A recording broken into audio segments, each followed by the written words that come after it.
عن ابن عمر رضی اللہ تعالی عنہما قال قال رجل للنبی صلی اللہ علیہ وسلم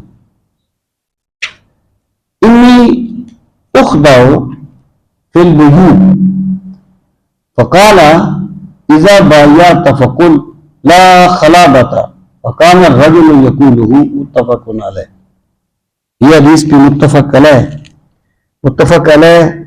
اس حدیث کو کہتے ہیں جسے امام بخاری اور امام مسلم نے دونوں نے روایت کیا. اس کا یہ مطلب نہیں ہوتا کہ اس پر سارے محدثین متفق ہیں، یہ ایک اصطلاح ہے جس کو شیخین نے روایت کیا.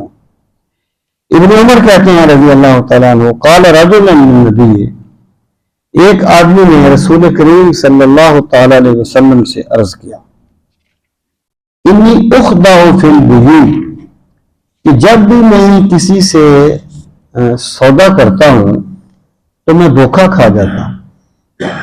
یعنی میں اتنا تیز ترار نہیں ہوں کہ میں یعنی اس کے مقابلے میں اس طریقے سے بات کروں. اور میں دیکھا نا تاجر جو ہیں وہ کس طریقے سے بات کرتے ہیں، تو مجھ میں یہ خوبی نہیں ہے اور مجھ میں یہ خامی ہے کہ میں دھوکہ کھا جاتا ہوں.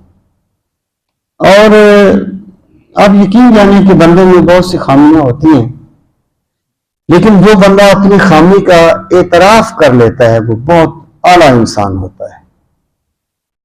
اور جس بندے کو اپنی غلطی کا احساس ہو جائے نا کہ میں غلط ہوں، میں یہ کام غلط کرتا ہوں، تو اسی بندے کے سنورنے کے بھی امکانات ہوتے ہیں.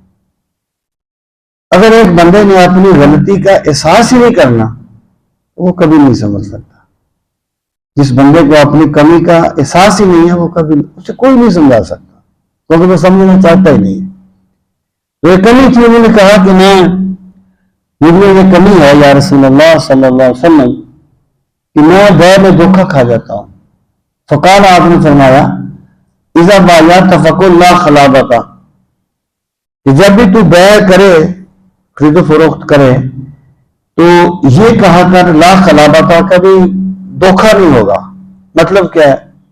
مطلب یہ ہے کہ آپ اسے اس کو بتا دیں کہ میں کوئی اتنے معاملات کو سمجھتا نہیں ہوں اور اس لیے میں تو اپنے حساب سے چلوں گا، لیکن میرے ساتھ کوئی دھوکہ نہیں ہونا چاہیے. کیونکہ وہ دور جو تھا وہ متقی لوگوں کا دور تھا، سالے لوگ. آج کل تو ممکن ہے بندہ اس کو اور ہی پیچھا کر دے گا، اگر کوئی بندہ اگلا بندہ محسوس بھی کر لے، کہنے کے دور کی بات. تو جب وہ یعنی کوئی بھی سودا کرتا تو سوال ہونا تجھے کہا کر لا خلابۃ، پھر کوئی دھوکہ نہیں ہوگا، تاکہ اگلا بندہ جو ہے وہ سمجھ جائے کہ یہ سادہ آدمی ہے تو میں نے اس کو دھوکہ نہیں دینا. فکان الرجل یقول، تو وہ بندہ جب بھی سودا کرتا تو وہ یہ کہہ دیتا کہ میرے ساتھ کوئی دھوکہ نہ کرنا، مجھے اتنی معلومات نہیں ہے.